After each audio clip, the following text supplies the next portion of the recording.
দীঘাতে দ্বিতীয় দিন আমরা চলে এসেছি দীঘার ঢেউসাগর পার্কে।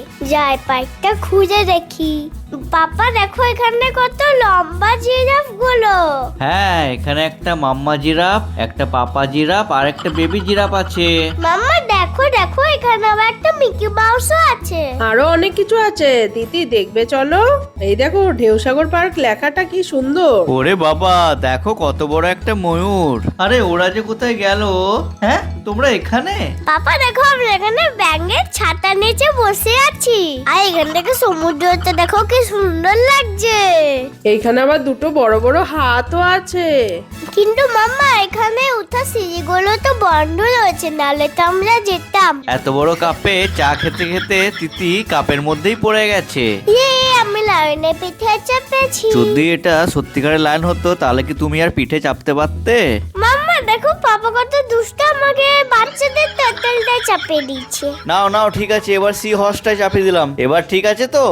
হ্যাঁ ঠিক আছে। যেই দেখেছে আমি আর দিদি একটুখানি দোলনায় মজা করছি, অমনি চলে এসছে পাপা। যতই বড় হয় না কেন, বাচ্চাদের মতো দোলনা দুলতে সবারই মজা লাগে। ঢেউসাগর ঘোরা তো কমপ্লিট, চলো এবার আমরা নিউ দীঘা যাই। মামা দেখো আমি একটা পেন পেয়েছি, এটা তিনটা জিনিস হয়। ফার্স্ট হলে স্ট্যাম্পটা, একটা হলে এটা দিয়ে বাবল ফোলানো যায়, আর লেখার সময় লাইট জ্বালানো যায়। মাম্মা আমি এত সকাল সকাল কোথায় যাচ্ছি? আরে দিদি, এত সকাল সকাল না বেরোলে মোহনায় মাছগুলো দেখবে কি করে? কি গো, দাঁড়াও দাঁড়াও, মাছ দেখে মনে হচ্ছে আগে আগে দৌড়াচ্ছ। আরে না দৌড়ালে যে মাছগুলো দৌড়ে পালাবে, তখন তো মাছই দেখতে পাবো না। ধুর, কি যে বলো। মাছ মাছ মাছ, মোহনায় আসার পরে শুধু মাছ দেখতে পাই। এ বাবারে, এগুলো কি? আরে এগুলো হলো স্কুইড, এগুলো মানুষে খায়। হ্যাঁ, ওরে বাবা, কত আমোদে মাছ। ইস পাপা তুমি ওগুলোতে কি করে হাত দিচ্ছ? আরে দেখো দেখো, এখানে কত বড় একটা ষাঁড়। পাপা সরে যাও, নাহলে ধরে নেবে।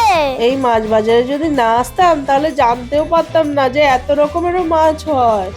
ওরে বাবা, এটা আবার কি? চলো না পাপা, আমরা কতগুলো মাছ নিয়ে বাড়ি যাই। হ্যাঁ নিয়েছি তো, এই যে কাঁকড়া। আবার তোমাকে কামিয়ে দেবে। তাহলে এই শুটকি মাছগুলো নিয়ে নাও। ছি ছি, কিছু না, দাও না, বাই চলো। যাক, ভালোই হলো, আমার পয়সাটাই বেঁচে গেল। বরঞ্চ এখানে সমুদ্রের পাড়ে একটু খেলা করো।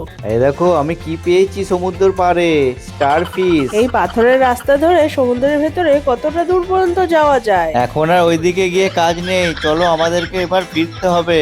এবার আমি যাবো আমার প্রিয় জায়গায়, পার্কে। ফার্স্ট আমরা পার্কে এসে চেপে পড়েছি টয় ট্রেনে। আমি আর মামাইটা করে ঘুরতে যাবো। টাটা বাবা, তুমি এখানে থাকো রে। তোমার মেয়ে টয় ট্রেনে চেপে নিয়েছে, তাই এখন যাচ্ছে নাচতে নাচতে দোলনায় দুলতে। ও বাবা, রোপওয়েও আছে। পাপা পাপা আমাকে এই যে চাপিয়ে দাও, আমি আর পাচ্ছি না। ও চাপিয়ে দেবো, এই যে। আমার এই জায়গাটা কি ভালো লাগছে। আমার ছোট্ট সোনা কি সুন্দর দোলনায় খেলা করছে। মাম্মা দেখো এখানে কত সুন্দর সুন্দর ফুল গাছ। আরে আরে, আবার কোথায় দৌড়ে যাচ্ছ? এই যে আরেকটা দোলনা দেখতে পেয়েছি। দাঁড়াও তিতি, আমি তোমাকে হেল্প করছি, ভালোভাবে তোমাকে দোলনা দুলিয়ে দিচ্ছি। কি মজা। আরে আবার একটা দোলনা দিদি। এটা তো আমারই ফেভারিট জায়গা। হ্যাঁ, ওকে নিয়ে পার্কে আসা মানে ও এক একটা করে দোলনায় চাপবে আর আমাকে সেটা দোলাতে হবে। হ্যাঁ, সে তো দোলাতে হবেই, কারণ দিদি হলো পাপার ছোট্ট প্রিন্সেস। ওইদিকে চলো, ওইদিকে চলো, আমি ওইদিকে কিছু একটা দেখতে পেয়েছি। আরে এই তো তিতি, দেখো দেখো আমাদের বাস চলে এসছে। আরে হ্যাঁ, তাই তো, দিদি ঠিকই বলেছে। এটা কি সুন্দর একটা বাস, দেখো, লন্ডন বাস বাচ্চাদের জন্য। তুমি ওইসব ছাড়ো, তোমার মেয়েকে দেখো ও কি করছে।